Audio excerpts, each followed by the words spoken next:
আজকে বিশ্ব পানি দিবস। আমাদের দেশে পানি নিয়ে অনেকগুলো বড় বড় সমস্যা।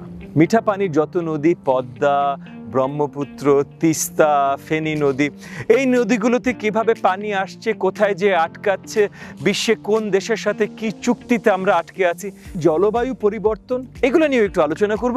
জলবায়ু পরিবর্তনের জন্য বিশ্বের তাপমাত্রা বাড়ছে, সি লেভেল আরো উচ্চতর হচ্ছে। আমাদের দেশের 17.5 কোটি জনসংখ্যা, এই যে নদীমাতৃক দেশ বাংলাদেশ, নদীর উপরে যে নির্ভরতা, এগুলো নিয়ে ছোট্ট একটু আলোচনা আজকে বিশ্ব পানি দিবসে।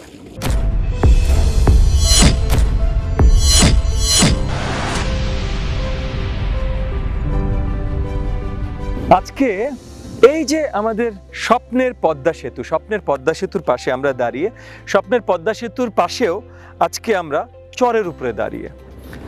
স্বপ্নের পদ্মা সেতু আমাদের বিশাল এক অর্জন।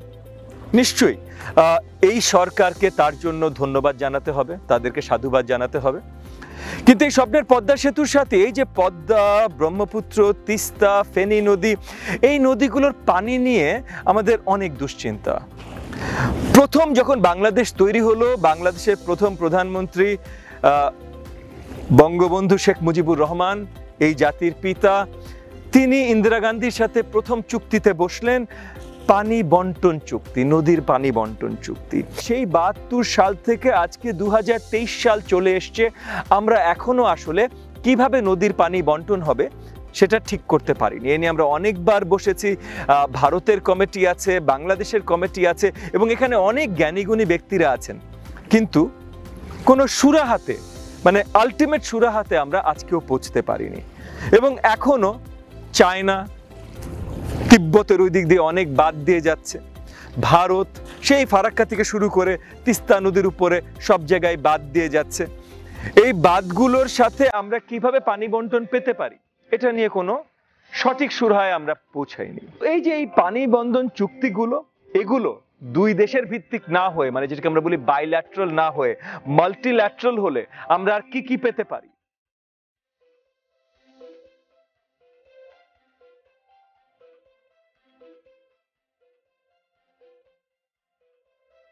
বিশ্ব বদলাচ্ছে। ইন্ডাস্ট্রিয়াল রেভলিউশনের পর থেকে আমরা জলবায়ু পরিবর্তন দেখছি, কারণ আমাদের ইন্ডাস্ট্রিয়াল প্রোডাকশন বাড়ছে। একসময় ইন্ডাস্ট্রিয়াল প্রোডাকশন সবচেয়ে বেশি ছিল পশ্চিমা দেশগুলোতে, আজকে আমাদের মতো দেশগুলোতে ইন্ডাস্ট্রিয়াল প্রোডাকশন রেট অনেক হাই। কিন্তু এখন আমাদের মতো দেশগুলো যারা উন্নত হতে চেষ্টা করছে, তাদেরকে বলছে যে জলবায়ু পরিবর্তন ঠেকাতে আমাদের অনেক স্যাক্রিফাইস করতে হবে।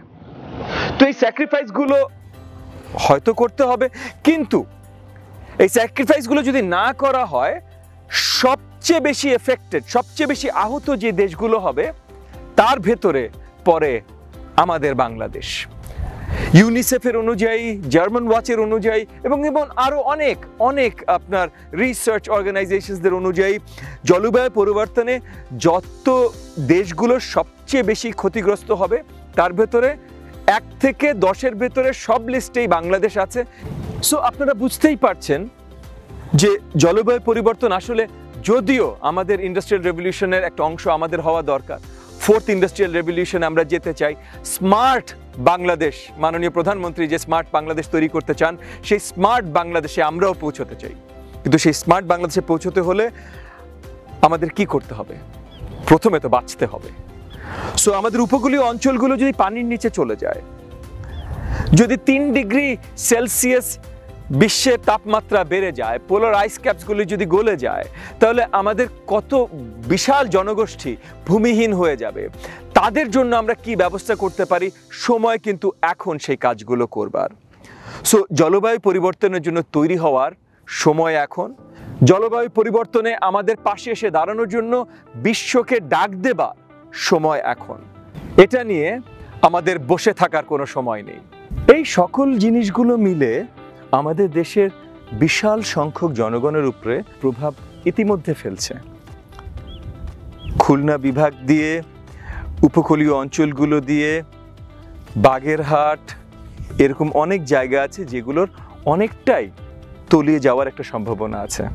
বিশ্বের হেরিটেজের মধ্যে পড়ে আমাদের সুন্দরবন, ম্যানগ্রোভ ফরেস্ট, সেটাও হারিয়ে যাবার একটা আশঙ্কার ভেতরে আমরা আছি। তো প্রথমত আমরা কি করতে পারি আমাদের এই জমি, এই মাটি, এই দেশকে রক্ষা করবার জন্য এই জলবায়ু পরিবর্তন থেকে? দ্বিতীয়ত, আমাদের যে বিশাল সংখ্যক জনগণ ডিসপ্লেসড হতে পারে তাদের জন্য আমরা কি করতে পারি? সো এখন থেকে আমাদের প্রয়োজন, এবং আমার সরকারের প্রতি আহ্বান এবং গ্রেটার জনগোষ্ঠীর প্রতি আহ্বান, এখন থেকে আমাদের তৈরি হতে হবে যে এই যে যারা ডিসপ্লেসড হতে পারে তাদেরকে আমরা কোথায় নিতে পারি, কি করতে পারি। একদিকে যেমন আমাদের এই জমির প্রোটেকশনের ব্যবস্থা করতে হবে, অন্যদিকে এই জনগণের ভবিষ্যতের কথা ভাবতে হবে। এই জনগণের ভবিষ্যতের কথা যদি আমরা না ভাবি তাহলে আসলেই সুন্দর স্মার্ট বাংলাদেশ হয়তো আমরা গড়তে সম্ভব হব না।